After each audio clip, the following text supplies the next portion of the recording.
Hey guys, how's it going? I'm going to be talking about a zero balance budget today, and I'm going to go through it line by line, and then I'm going to be talking about one simple trick that I used that saved me thousands of dollars this year.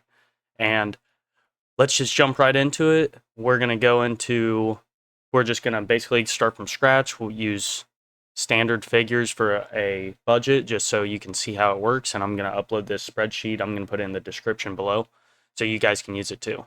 So first off, let's just go through it together. And your revenue, you're going to just put in whatever you have. I'm just going to say $5,000. And then we're going to go down to expenses, and I broke it down to revenue versus expenses, and then we'll get into investments and then total net income, where total net income should equal zero by the end of this.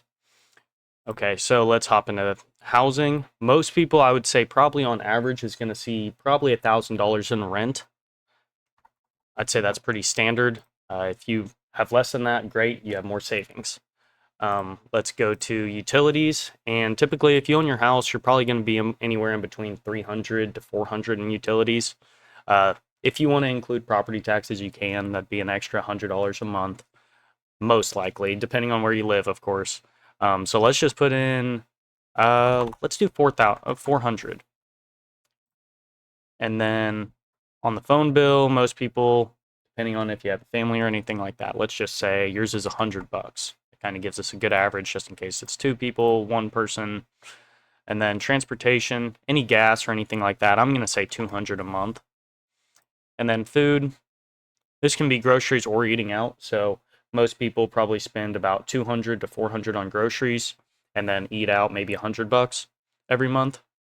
So let's go about 500 here, and that'd be really on the high end. Honestly, I think we could probably get away with 300 there. And then insurance. Do you have home insurance? Do you have phone insurance? Do you have car insurance? All that goes here. I'm going to say my car insurance is about 91, and then I don't have home insurance. At least it's under my business name. So that's separate. This is personal budgeting. So I'm going to say 91 a month. And then car payment, let's just go with probably standard is probably 500. So we'll stick with that. House mortgage, I do not have a house mortgage, so I can put zero, but most people, let's say it's going to be under housing. If you have rent or anything like that, your mortgage could go under there. So let's just say zero on this, and let's say we're renting. And then debt payments, student loans. Let's say I have $50 in student loans. And then subscriptions, I think the only one I have is really Planet Fitness and Netflix. That's really all I do. So let's just say 35. Might be a little more, but entertainment, let's just say 100 per month. That should give us a little bit of a cushion. And then miscellaneous, let's say I have face care or skincare routine. Let's just do another 100 per month. Just say I buy clothes or anything like that. And then I save two extra spaces just for any additional things that you have. I don't really have too many, so let's just jump right into expenses. So I already have it formulated where it's B6 through B19. It's just a sum of it. So you guys can copy this and it'll be the same formula. So that won't be a problem. So that totals it all up automatically. And so we got 3,076 as our expenses and 5,000 as our income. So we're coming close to $2,000 that we're going to be saving actually. So we're going to jump right into savings. What is your goal? I would say savings. I don't put a whole lot in savings, but I do it in a money market account, which usually gives me about 5% interest rather than the typical savings account when it's 0.007%. So I usually stay away from savings, so I'm going to say zero. And then what I'm going to do is I'm actually going to put investments total is going to be 1924, exactly what it is. So total investments 1924, and then total net income, we are wanting this to be zero. So you want to spend all of this money, that revenue minus expenses, that is going to be the 1924. We want to put all of it away.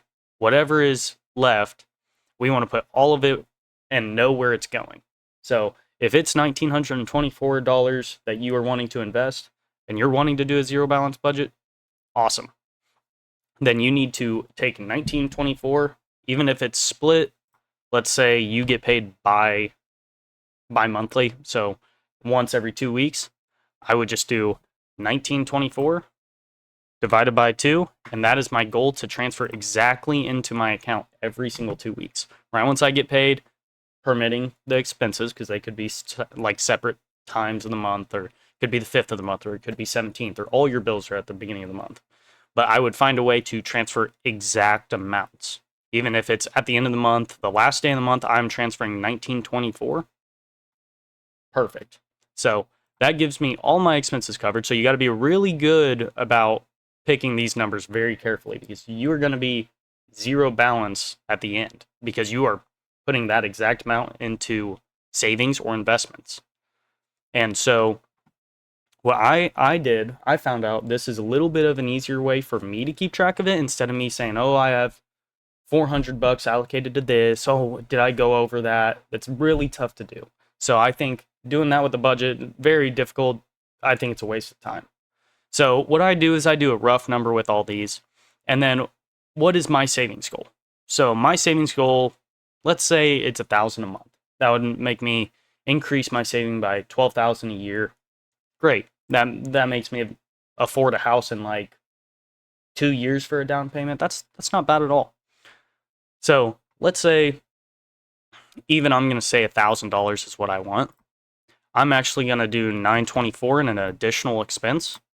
I'm going to fill that out, and then I'm going to change this figure right here. So that's my $1,000 that's going into investments. Total investments, 1,000. All I have to do is 500 every 2 weeks. Every time I get a paycheck, I got to drop 500 into my investments or into my investment bank where I put a money market in.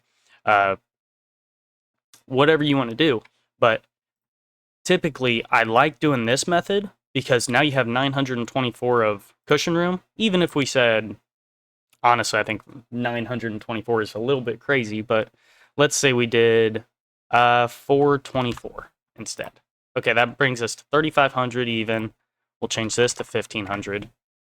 That looks a little bit better because 1,500 every month, that's going to make some changes. A lot more than just 1,000. So we're actually going to make 6,000 more a year from doing that. So I'll just get rid of that. I'll get rid of this as well. But so I'm not doing anything in savings, investments, 1,500, 3,500. Now I have 424 that I can kind of play around with. That now I know everything's covered, but this is what I like to do. This is my simple trick to really finding where my sweet spot is and also limiting how much I spend in a day. So instead of doing this budget and I'm like, oh man, I don't want to spend more than 400 on groceries, I already have that allocated. That's fine. So I know roughly where that's at. So what I do is I do that 400, that little cushion room that I have, and I actually divide it by how many days are in the month. So 28 days in a month or whatever you want to do. You have $15 to spend on whatever you want. I like that a lot better because now it's a daily limit. It's like, oh, $15. That's all I have. So that means if you eat out, we already got our cushion in there in our budget. But now if you go out to eat for the second time, you're like, well, $15, I could probably go eat out even at Cheddar's or wherever and probably spend $12 on a burger and fries or something like that. So $12, you're still in your range. You're saving $3. And you're not going to do that every single night, but okay, let's say you got to run to Dollar General or anything like that. So I think you picking up random things like that, oh, that's not bad. Or even if you miss something in this budget, that $400, you're still making $750 payments each month, and you have a $400 cushion. So that's what I like better because it keeps you kind of in check. It's like, okay, even if I miss my budget by a little bit on groceries or gas, or man, I had a long road trip this month, and you had to pay a little bit extra out, I think this is a much better way to do it is $15 a day. And then, yeah, you're going to have those oddball days where, oh, you're going to spend, oh, I got groceries, $200 every 2 weeks. That's fine. You still have your $15 daily budget, but you can't go over that daily budget. Even if, oh man, I really wanted to put a $20 parlay on some NBA team to win tonight. Can't do it. You can do 15. So if you go through the whole day, you're kind of like subconsciously limiting yourself. Oh, well, I need to save that for something else. I'm not going to go buy an ice cream pop on lunch because, well, I have $15. I don't want to waste that. So you need to set that strict limit of that $15. Even if you do a little bit lower, a little bit higher, let's say 500, you're going to be close to probably 18 bucks. You can basically eat out anywhere you want, but it's going to make you a little more selective.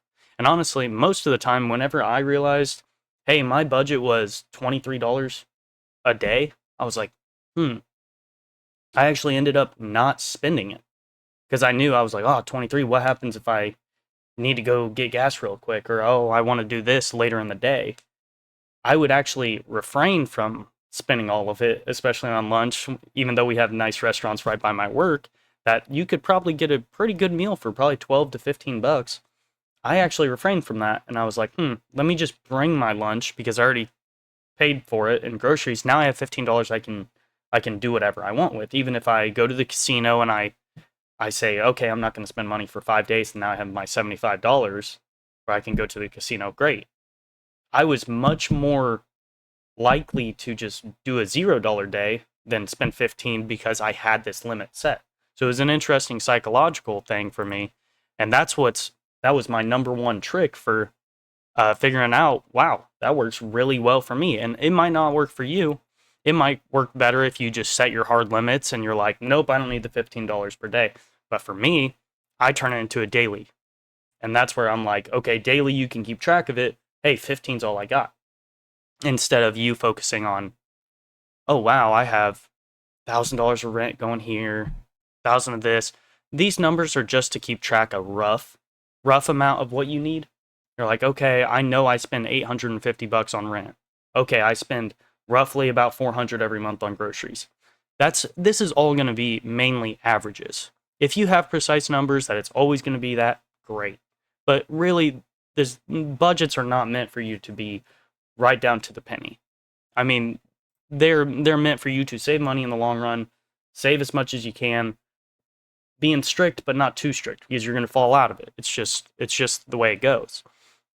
So this is my number one method of doing that. And that brings us straight to a net total of $0. And I have all the formulas put in place where you have investments are B3, which is monthly revenue, minus B20, which is total expenses. So whatever that'll be, it will pop up down here and it will automatically display whatever you need to fill into this box. And then we have the total net income. We have B3, which is revenue minus expenses, and then I'm minusing investments. So it shows us that we are coming out with nothing at the end of the month. We are fully expending all of our income, I should say, instead of coming out with nothing.